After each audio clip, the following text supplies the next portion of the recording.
will never be free if you are ruled by the opinions of others. That's the truth most people avoid, not because they disagree, but because deep down they know how much of their life has been built for someone else's eyes. The way they dress, the things they say, even the dreams they chase, they're all shaped by approval, validation, applause.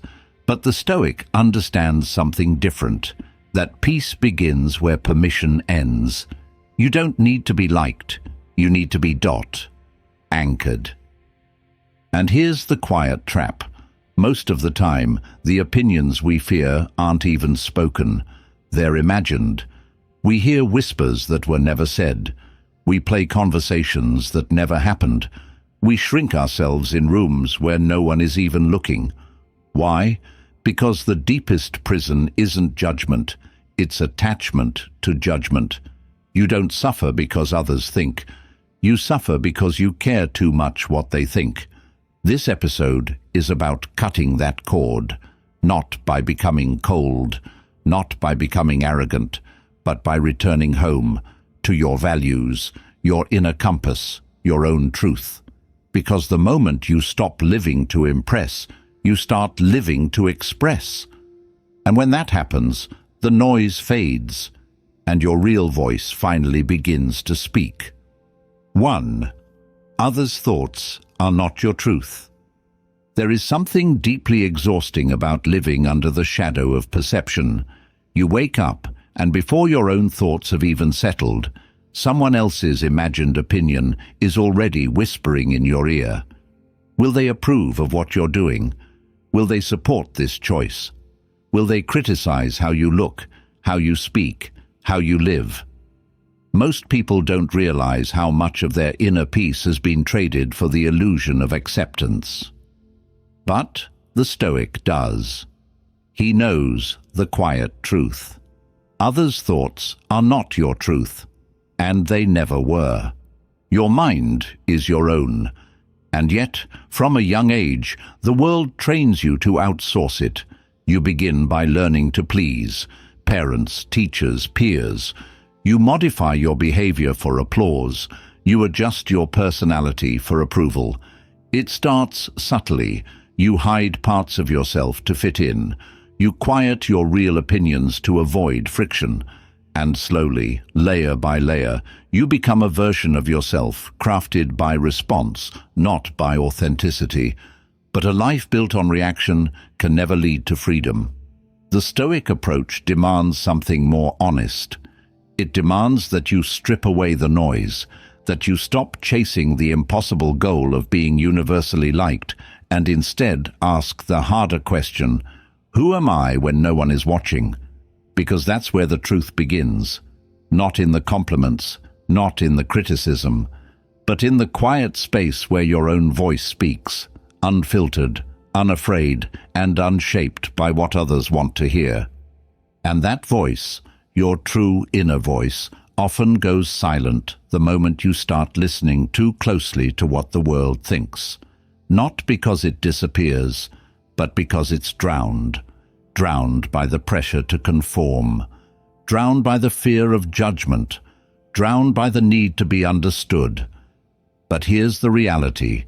No one will ever see you completely. They'll only see fragments, the part they like, the part they dislike, the part they interpret through the lens of their own life. Their praise is partial, their disapproval is often projection, and their thoughts, while loud, are rarely accurate. Think of it this way. If a stranger glanced at a single page of a book and judged the whole story based on that one line, would you take their opinions seriously? Of course not. But that's exactly what we do when we let others define our worth based on a snapshot of our actions. The Stoic doesn't hand over the authorship of his life to random editors. He writes his own story, line by line, grounded in principle, not performance. This idea isn't meant to dismiss feedback or wisdom from others. The Stoic is humble enough to learn, but he is not dependent on external belief to validate internal reality. There's a difference between considering what others think and becoming what others want. And the line between the two is drawn by awareness. That's why Stoic practice emphasizes reflection, not for overthinking, but for clarity, to separate truth from noise, to recognize which thoughts are yours and which were planted in you by people who never took the time to know you fully. There's also a hidden danger in chasing approval. It becomes endless, because once you let someone's praise define your worth, you become addicted to it. You need more of it to feel whole, and just like that, your peace is no longer yours. It belongs to the crowd. That's why Epictetus taught that it is not things themselves that disturb us, but our opinions about things. And sometimes the most disturbing opinions aren't even ours. They're borrowed. So, how do you break this? You begin by listening to your discomfort, the tightness you feel when someone disapproves. That's not truth. That's a signal that you've attached your identity to being seen a certain way. The anxiety you feel before speaking your mind? That's not intuition. It's the fear of being misjudged. And the more you notice these patterns, the more you can begin to untangle them. Because here's the liberating truth. The moment you stop chasing their approval, you begin discovering your real self. You begin acting not for validation, but for alignment. You begin living not to impress, but to express. And in that space, something beautiful happens. You become grounded, clear, calm. The noise still exists, but it no longer controls you. Others will always have thoughts. Let them. Your job is not to silence their voices. Your job is to strengthen your own, until it becomes so steady, so rooted in who you truly are, that it no longer wavers at the sound of external opinion. That's Stoicism in action. Not loud, not defensive, just clear. And in that clarity, there's peace. 2. What they think is none of your business. It's a strange habit we develop, trying to manage what others think of us, as if their thoughts were part of our job description, as if somehow we are responsible for their interpretations, their expectations, their stories about who we are. But the Stoic sees this for what it is, a waste of energy, a theft of peace. Because what others think of you is not your business. It never was. You can influence how you behave. You can control how you speak, how you act, how you carry yourself. But once your words leave your mouth, once your actions enter their perception, they pass through filters you'll never fully understand. Filters shaped by their past, their emotions, their insecurities, their stories. And by the time your intention becomes their opinion, it's no longer about you. It's about them. And that's the trap. We forget that other people live in entirely different mental worlds. We forget that what they see is often a reflection of their own inner landscape, not a reflection of our truth. And still, we chase their approval like it's oxygen. We rehearse conversations, polish our image, walk on eggshells trying to manage impressions, all while our real self quietly suffocates underneath the weight of constant self-monitoring. But here's what the Stoic understands. The more you try to manage someone else's perception, the more you abandon your own clarity. You start shaping your words for applause instead of honesty. You begin to hesitate, not because you're wrong, but because you fear being perceived as wrong. That's not strength. That's dependency. And dependency, no matter how noble it looks on the outside, is still a chain. Let's put this into perspective. You wouldn't spend your time trying to control the weather. You wouldn't lose sleep trying to rearrange the clouds. And yet, people spend hours, days, even years, trying to bend how others see them, trying to protect an image, trying to prevent judgment. That's the same as chasing the wind and wondering why you feel exhausted. The Stoics teach us that freedom is not found in avoiding judgment, it's found in releasing the need to control it. Epictetus said, "If someone speaks ill of you, live in such a way that no one believes him." In other words, let your life speak louder than their words. Let your actions reflect your values, and let their opinions pass like weather, noted but not held. Because when you stop making other people's thoughts your business, you reclaim your attention, you bring it back where it belongs, to your own actions, your own growth, your own alignment, and that shift is everything. That shift is where anxiety becomes focus, where insecurity becomes calm, where exhaustion becomes energy. This doesn't mean you become indifferent or rude, it means you become clear.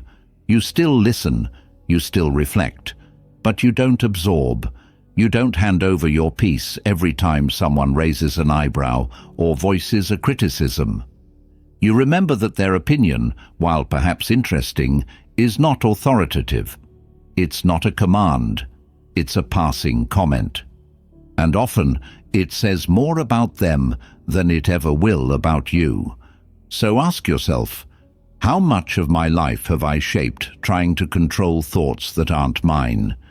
How often have I betrayed my own direction just to feel accepted? And what would happen if, just for one day, I let people think what they want and focused only on living with integrity? The answer isn't always easy, but it's always freeing, because the one who no longer needs to control perception is the one who finally starts to live. 3. Approval is a prison. There's a subtle kind of prison that doesn't have walls, chains or bars, but holds people tighter than any cell ever could. It's built from praise, reinforced by compliments, guarded by expectations, and most people live in it without even realizing they've been sentenced. It's called approval, and the moment you begin to depend on it, you trade your freedom for comfort. The Stoics saw this clearly. They understood that applause feels good, but that very pleasure can become dangerous, because if your self-worth rises when they approve, it will fall when they disapprove. If their praise lifts you, their silence will wound you, and in that dynamic, your power doesn't belong to you anymore. It belongs to them. Approval is seductive. It masquerades as love. It feels like connection. But the truth is, it often creates dependency, not strength. You start measuring your worth by how many people agree with you.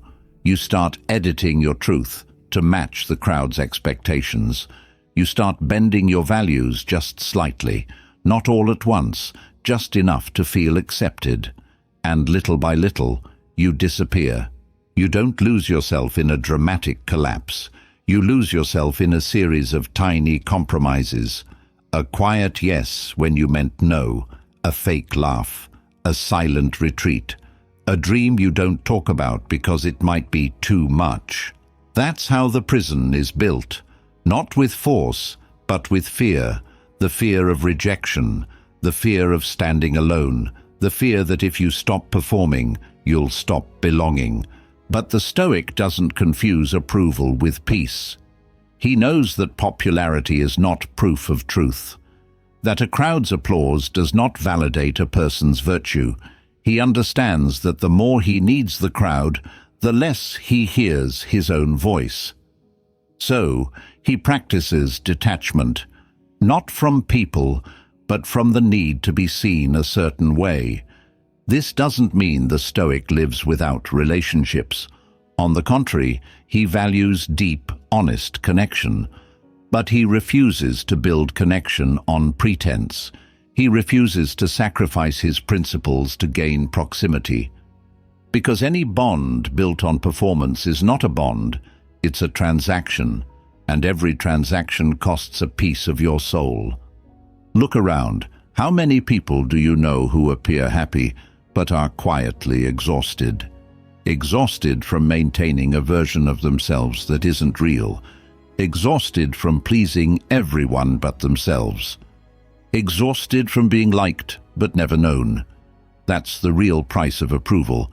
It gives you applause, but takes away your authenticity. The Stoic way is different. It says, be kind, but not performative. Be open, but not shapeless.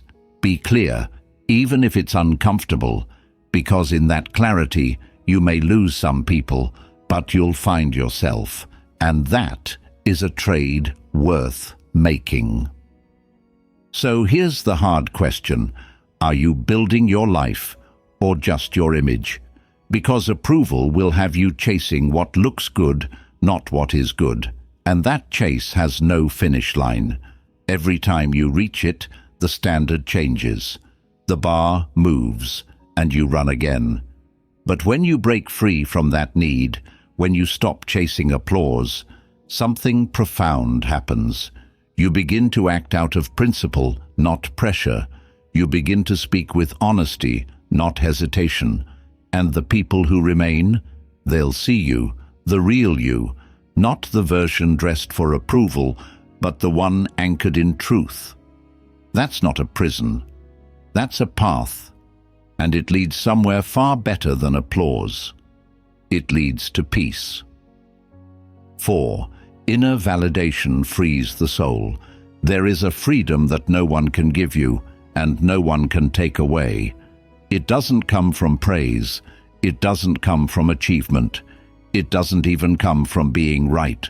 It comes from knowing yourself, from looking inward and saying, this is who I am.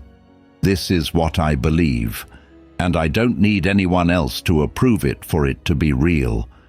That's the kind of freedom Stoicism teaches, a freedom that begins with inner validation. Most people are trapped in a cycle of chasing approval because they've never been taught how to give it to themselves. They seek confirmation from the outside because they don't trust their inner voice. They doubt their choices unless someone else applauds them. They question their worth unless someone affirms it. But the Stoic knows external approval may feel good, but internal approval is what sets you free. You see, when you validate yourself, honestly, not through ego, but through integrity, you no longer live in reaction. You don't need the world to clap before you feel proud. You don't need permission to pursue what matters to you.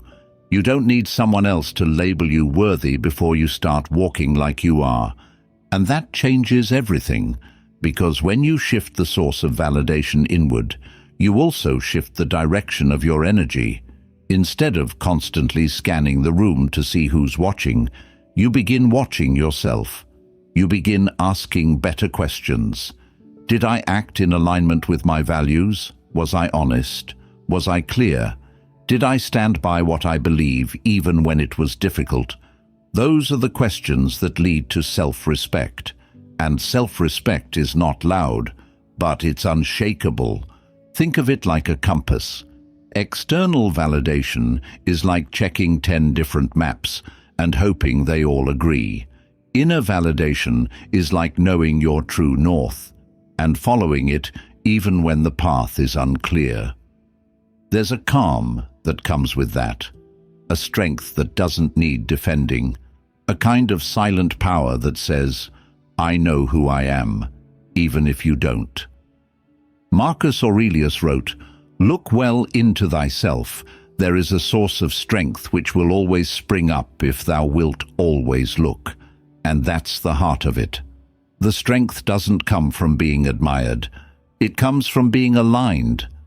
When your actions match your principles, even if no one claps, even if no one sees, you walk lighter, you breathe deeper, you feel at peace. But here's the hard truth. Learning to validate yourself takes practice, because we've been conditioned to seek cues from others since childhood. Good grades meant approval, good behavior meant reward, and over time, we internalized the idea that value is earned externally. So breaking that pattern means unlearning. It means choosing, again and again, to come back to your core, to listen inward first. Some days that validation will feel strong. Other days it will feel shaky. But that's okay. The Stoic doesn't demand perfection, only presence. He shows up, he reflects, he learns, and slowly he replaces the habit of self-doubt with the habit of self-trust. And in that trust, he finds something priceless: freedom from emotional slavery, freedom from the endless question of, what do they think of me? Because now the question has changed. It's no longer about them. It's about you. Did I live well today? Did I stay true to myself? Did I honor what I know to be right? If the answer is yes, then you are free. And freedom, once found within, cannot be taken, not by rejection, not by misunderstanding, not even by failure. That is the soul of Stoicism, a life lived from the inside out, anchored, honest, free. 5. Please your principles, not the crowd. There comes a moment in every life where you must choose. Will you live to satisfy the shifting desires of others, or will you live to honor your own core? That moment doesn't announce itself. It appears quietly, in choices that seem small, agreeing when you should have spoken up, staying silent when you should have stood tall, choosing safety over truth. But over time, those small moments shape the answer, and if you're not careful, you'll wake up one day realizing you built your entire life around pleasing the crowd, not pleasing your principles. The Stoic sees through this. He knows that the crowd is never consistent. One day, they love you. The next, they question you. They cheer when you succeed, but fall silent when you struggle. Their loyalty isn't to your values. It's to how well you reflect their expectations. That's not stability. That's not strength. That's slavery in disguise. When you seek to please the crowd, you begin outsourcing your identity. You dress for attention, not for comfort. You speak to be liked, not to be understood. You choose what's popular, not what's right. But the truth is this: you cannot serve your conscience and the crowd at the same time. One will always be betrayed, and the cost of betraying your principles is high, but quiet. It doesn't show up all at once. It arrives slowly, as discomfort, as a sense that something feels off, as restlessness that no amount of praise can calm.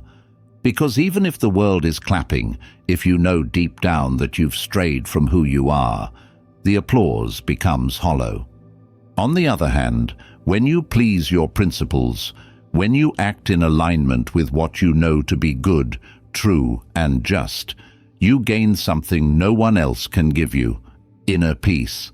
It's not loud, it's not flashy, but it's powerful. You go to bed with a quiet mind. You speak without fear of being found out. You walk through the day without the exhausting performance of pretending. But let's be honest, that choice isn't easy. It often means going against the current, speaking an unpopular truth, holding your boundary when everyone wants you to break it, saying no when yes would have made you more likable. And sometimes it means standing alone. But standing alone for your principles is still far more dignified than standing in a crowd that doesn't know who you are. The Stoics believed that virtue was the highest good. Not fame, not wealth, not approval, just the steady, quiet practice of living well, regardless of who's watching. Epictetus taught, if you wish to be good, begin by believing that you are wicked. In other words, begin by being brutally honest with yourself. Are you living for your own values or someone else's expectations? Because at the end of the day, the person you answer to is not your audience, it's your own conscience. And if that's not at peace, nothing else matters. The crowd may never understand your choices. They may mock your discipline, question your silence, or resist your clarity. But that's not your concern. Your concern is whether you're honoring the path you claim to believe in. So start with that. Ask yourself each morning, am I living today to impress or to align? And if the answer leans toward the crowd, pause, breathe, redirect. Because you don't owe anyone a performance. You owe yourself integrity. Live that way long enough, and you may not please everyone, but you'll gain something far greater, self-respect. And in a noisy world built on opinions, self-respect is rare. It's quiet, it's calm, and it's yours. 6. Criticism is noise. Don't echo it. There's something deeply destructive that happens when we internalize criticism without reflection. It becomes more than just someone else's opinion. It becomes a voice in our head, one that whispers in moments of doubt, shouts in moments of vulnerability, and lingers long after the critic has forgotten what they said. And over time, we stop needing the world to tear us down, because we've learned to do it ourselves. But the Stoic draws a line here. He understands criticism is noise, and your job is not to echo it. Your job is to transcend it. Let's make something clear. Not all criticism is harmful. Feedback, when given with care and received with humility, can be one of the greatest tools for growth. But that's not what most criticism is. Most of it is reactive, unexamined, projected from wounded places. People criticize because it's easier than understanding. They point fingers because self-reflection is hard. They attack what's different because they're afraid of what it reveals in them. And if you absorb that unfiltered, if you let it live in you without examination, it becomes a toxin, one that shapes your choices, shrinks your self-expression, and distorts your sense of identity. The Stoic doesn't let that happen. He listens, but he filters. He considers, but he doesn't conform, because not every opinion deserves a place in your mind. Think of your inner world like a home. Would you let just anyone walk in, track dirt through your floors, rearrange your furniture, and write on your walls? Of course not. But that's exactly what we do when we let every critical comment enter unchallenged. The Stoic closes the door. He asks, who is this person? What do they know about me? What do they gain from saying this? Does this help me become better, or does it just make me smaller? If it's not constructive, it's discarded. The problem is that many of us were raised in environments where criticism wasn't just common, it was constant. We learned to expect it, to anticipate it, to mirror it. We became our own harshest critics, thinking that would protect us. But it didn't. It just made the world louder inside. And that's where detachment becomes a form of healing. Not ignorance, not arrogance, just clarity. The clarity to know that you are not obligated to carry every opinion that's thrown at you. Marcus Aurelius reminded himself, the opinion of 10,000 men is of no value if none of them know anything about the subject. And you are the subject. You are the one living your life, with your context, your struggle, your values. No outsider, no matter how loud or certain, can ever fully understand that. So why should their passing judgment carry more weight than your lived experience? This isn't an excuse to reject all feedback. It's an invitation to hold it up to the light, to see where it's coming from, to ask whether it adds clarity or just confusion, and if it's just noise, let it pass. Let it fall to the floor instead of echoing in your mind. Because every time you echo empty criticism, you reinforce someone else's limitations instead of living your own truth. So the next time you're criticized, pause. Don't react. Don't absorb. Don't repeat it to yourself later. Just ask, is this something I want to carry? And if not, let it go. Walk forward. Stay grounded. Because your worth is not up for debate. It's up to you to live in alignment, not to prove it to everyone who misunderstands your path. And the more you practice that kind of inner filtering, the quieter the noise becomes, and the clearer you become. 7. Their judgment reflects their lens. When someone judges you, they're not holding up a mirror, they're holding up a filter. What they see isn't a clear picture of who you are. It's a projection of who they are, where they've been, what they've experienced, and what they fear. And yet, so many people crumble under the weight of someone else's distorted lens. The Stoic, however, sees that judgment for what it is, a reflection of the other, not a definition of the self. It's easy to forget this, easy to believe that if someone criticizes your work, they must be right. If someone misunderstands your silence, it must mean you're cold. If someone labels you too much or too little, you must adjust. But what if they're not seeing clearly? What if their lens is fogged by insecurity, by pain, by ego? The truth is, no one sees you objectively. They see you through the story they've written in their own mind. And that story says more about them than it does about you. Epictetus taught, "It's not events that disturb us, but our interpretation of them." And that wisdom applies not only to how you see the world, but also how others see you. Their reaction to you is an interpretation, one that passes through their values, their wounds, their expectations. And if you mistake that for truth, you will begin to reshape yourself around someone else's perception. You will start to edit your character based on a camera you don't even control. The Stoic doesn't live like that. He understands that people will always have opinions. Some of those opinions will be thoughtful, many will not. But none of them can define who he is, because who he is rooted in his own lens, his own values, his own ongoing dialogue with himself. He doesn't outsource that authority, even when the crowd is loud. Think about how often judgment comes from projection. The person who feels small may call you arrogant. The one who fears change may call you reckless.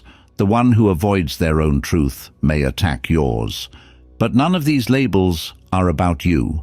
They're about them, wrestling with what your presence stirs in their unexamined beliefs. You simply become the screen onto which their inner chaos is projected.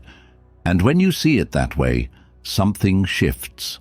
You stop reacting to every comment. You stop needing to explain your soul to every stranger. You stop trying to make yourself smaller just to fit inside someone else's comfort zone. You begin to trust that your job is not to fix their lens, but to clarify your own. That doesn't mean you become immune to criticism. You'll still feel it. You're human, but you won't collapse under it, because now you understand the difference between being seen and being projected onto. And with that understanding comes peace, the kind of peace that doesn't need constant defending. So next time someone judges you, ask, is this about me or about what they need to see? Is this clarity or is it projection?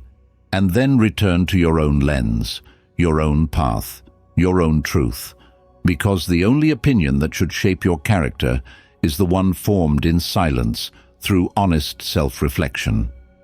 And in that silence, you'll realize something powerful. The clearer your inner lens becomes, the less you fear being misunderstood, because your peace no longer depends on being seen. It depends on being real. 8. You answer only to your values.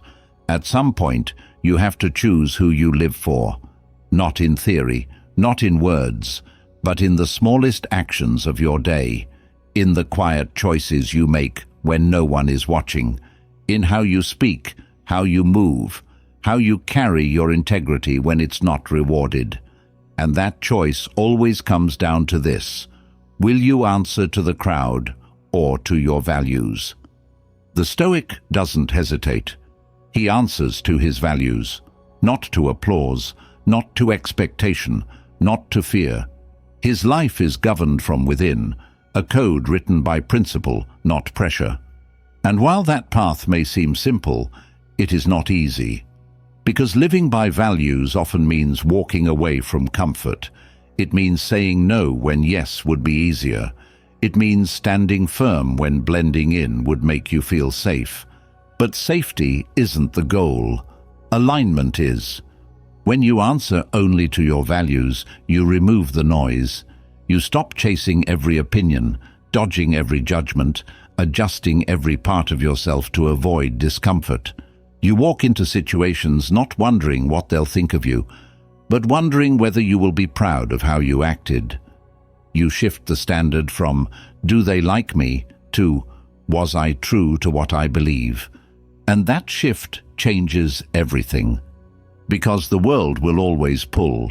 It will ask you to bend your voice, compromise your standards, chase the trend, break your own rules just a little, for convenience, for gain, for approval, and the people around you, even those with good intentions, they'll often try to redirect you to what's safe, not what's right. Not because they're malicious, but because they've never learned how to stand alone themselves. But the Stoic understands the price of betraying your values is too high, even if no one else sees it, because when you look in the mirror and feel the weight of misalignment, that's a pain no compliment can soothe. The smile on the outside means nothing if it covers a fracture within. Seneca once wrote, "We should not say that a man has lived long because he has white hair and wrinkles. He has not lived long, he has existed long." Real living begins when you stop existing for the eyes of others and start living for what you know is right. That's the only measure of a meaningful life. Not how many follow you, but how many moments you can say, "Yes, I acted from principle." Answering only to your values is not an act of rebellion. It's an act of peace. It creates stability that no external approval can offer. When your compass points inward, when your decisions come from clarity, not comparison, you become unshakable. That doesn't mean you never struggle. It means you never wander, because you know where your true north is.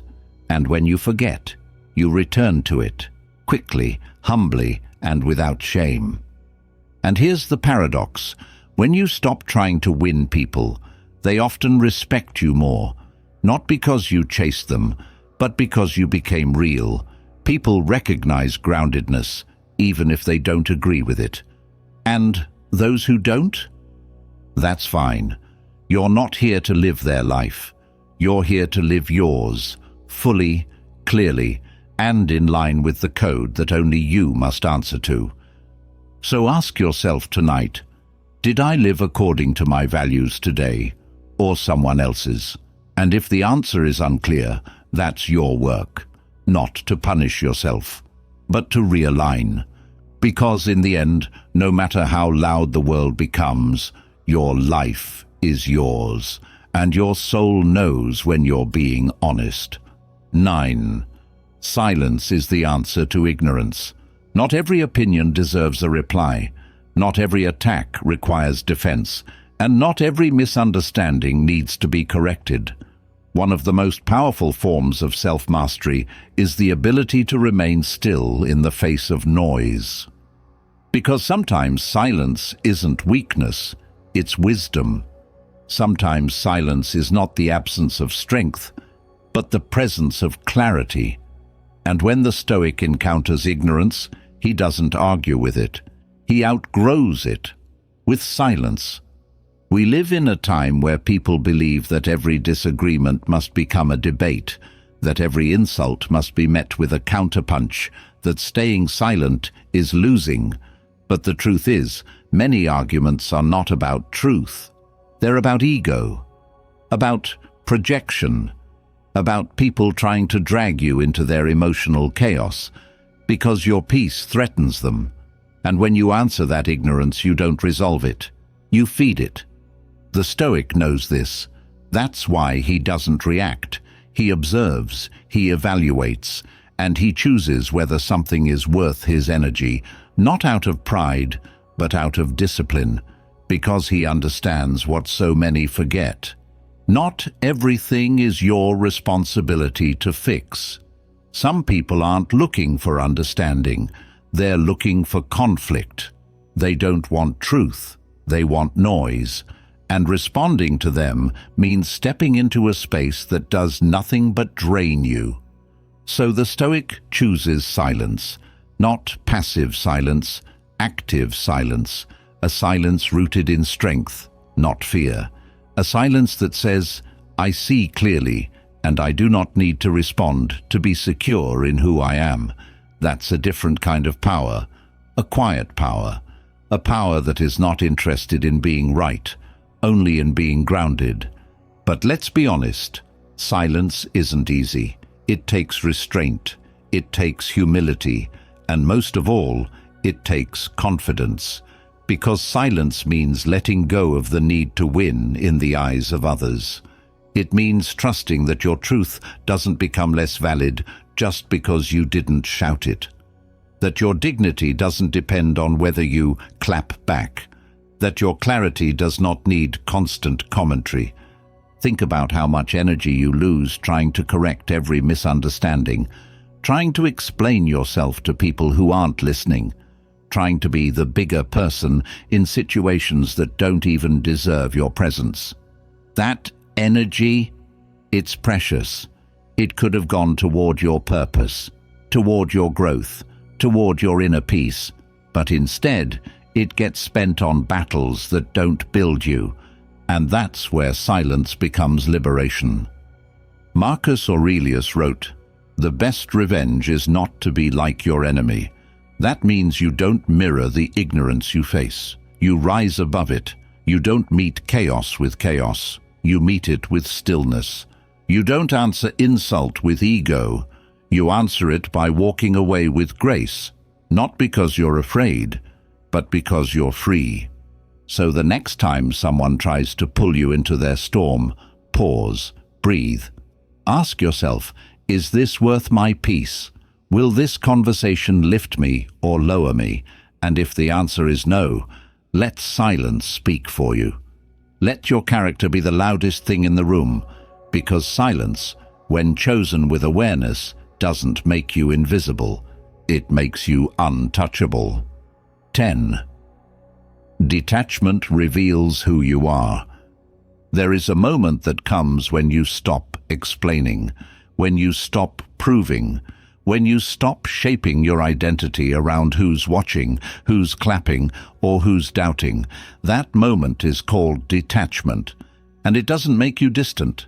It makes you real, because only when you let go of the need to be accepted do you finally meet the version of yourself that isn't for sale. Detachment doesn't mean you don't care. It means you care differently. You care about truth, not attention. You care about peace, not performance. You care about being in alignment, not in agreement with everyone. And when you reach that place, you begin to notice how much of your life was built for validation, not for authenticity. Most people don't realize how deeply entangled their identity is with external feedback. Compliments make them feel alive. Criticism makes them collapse. Their highs come from praise, their lows from silence. But the Stoic sees the danger in this. He knows that if your self-worth depends on the outside, it will always be unstable. The crowd is fickle. One day they love you, the next they forget you. Build your identity on that, and you'll live in constant fear of disappearing. But when you detach, when you stop needing the noise, you create space. And in that space, something powerful happens.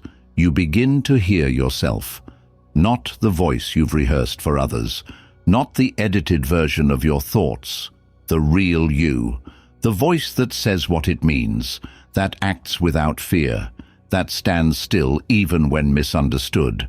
And the more you listen to that voice, the more it strengthens, until one day it becomes the only one that guides you. This is the gift of Stoic detachment. It's not cold, it's not uncaring, it's clear, it's precise. It says, I do not belong to the opinions of others. I belong to my values. I belong to my inner compass, and I will not lose myself for the sake of fitting in. This kind of detachment also reveals something deeper, your true priorities. Because when you're no longer chasing validation, you start asking better questions. What matters to me, really? What kind of life feels honest, not just impressive? Who am I when no one is watching, applauding, or judging? And the answers to those questions don't come from thinking harder. They come from letting go. Letting go of needing to be liked. Letting go of pleasing everyone. Letting go of shrinking yourself to avoid discomfort. And the more you release, the more you rise. You rise into a version of yourself that is steady, not shaken. Direct, not defensive. Calm, not controlled. Seneca once said, "He who is brave is free." But bravery doesn't always look like battle. Sometimes it looks like walking away from approval. Sometimes it's the courage to say, I don't need to be understood to be whole. That's the kind of strength detachment brings, the kind that cannot be shaken by rejection because it was never built on acceptance. So take a moment and ask yourself honestly, who am I beneath the need to be seen? Who would I be if I stopped asking the world for permission to exist as I am? The answers might surprise you, they might scare you, but they will also liberate you, because detachment is not giving up, it's returning.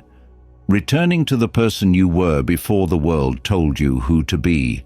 Returning to the part of you that doesn't flinch when others speak, because it's already grounded in something deeper than praise. And once you find that version of yourself, you'll never want to live any other way again.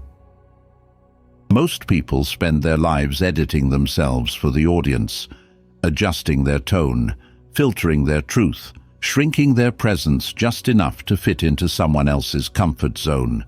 But that kind of life, no matter how polished it looks from the outside, is a quiet form of self-abandonment. The Stoic knows this. He knows that the true path is not found in being everything to everyone.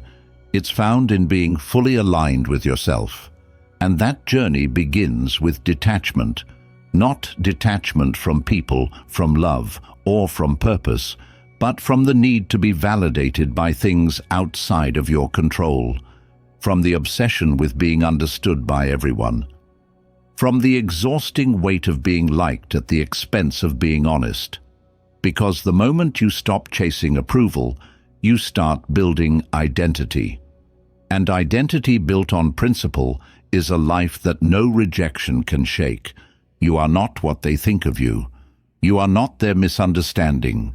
You are not their applause. You are the choices you make when no one is watching.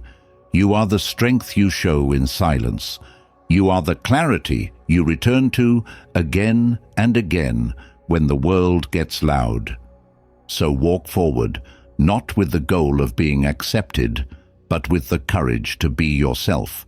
Live by your values, speak your truth, and let the world adjust. Some will misunderstand you, some will judge, some will leave. That's okay. You're not here to echo the noise, you're here to be the signal. And if this episode helped you remember that, share it with someone who's still carrying too much of the world's opinions. Subscribe to join us on this path, and never forget, your peace begins where their opinions end.